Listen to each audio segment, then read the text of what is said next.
नव्हतंच माझं. बोलायला येणार नाही, पुण्यातनं फोन करणार, काय तू बोलणार, आमचं औषध घ्यायलाच पाहिजे. काय ग पाणी जाईना आणि कसं काय घेऊ तुझं, एवढं मोठं आलं, मग आता काय करू, हे कडू असतं तर कसं घेणार मी, असं म्हटलं. हे कसं काय मी पिणार, हे बाटली उचलूच नव्हतं मला, ते कोणतर घालून देणार मला, तेवढं ताकद नव्हतं माझं.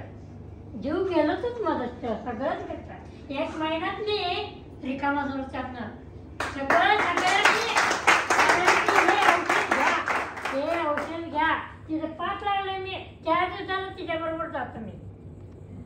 चल मी येतो, चल तिथं सांगूया. तिथं माणसांना लई सांगायला लागते, खरं वाटत नाही. ही काय आल्या, ही काय कुठला डॉक्टर आहे कुणाला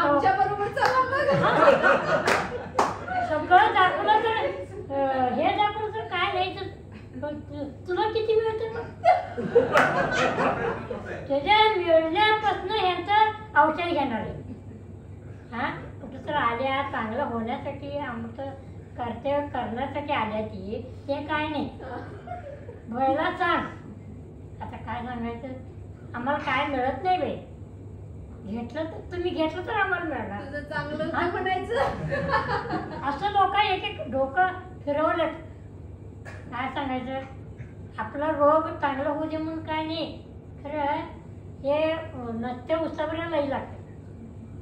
आम्ही कसं कडू असू दे कसलं असू दे घट जीव करून केलं, चांगलं झालं. मी महिन्यातच मी चांगलं झालं हे घ्यायचं. 4 महिन्यात भूक लागत नव्हतं, आणा म्हणाल सारखं आणा, सारखं घाला मला घाला, असं व्हायला लागते. आत्ता नुसतं घेतल्या बरोबर भूक लागते, लगेचच पोट सगळं भुर्र करतं, लगेच द्या. असं आहे ते, 1 तासभर थांबू देत नाही. काही पावडरनं कापीनं हे चांगलं आहे औषध. कुणाला काय होतंय त्यांनी घ्यावं, चांगलं व्हा. इंग्लिश औषधनं काही नाही. आम्ही डॉक्टरना सांगितलं नाही, इंग्लिश औषध चालू केलं, हे पण चालू. तुमचं काय रिझल्ट चांगला आलं का आजी, कसं चालतं. होय हो, तुमच्या औषध चालू.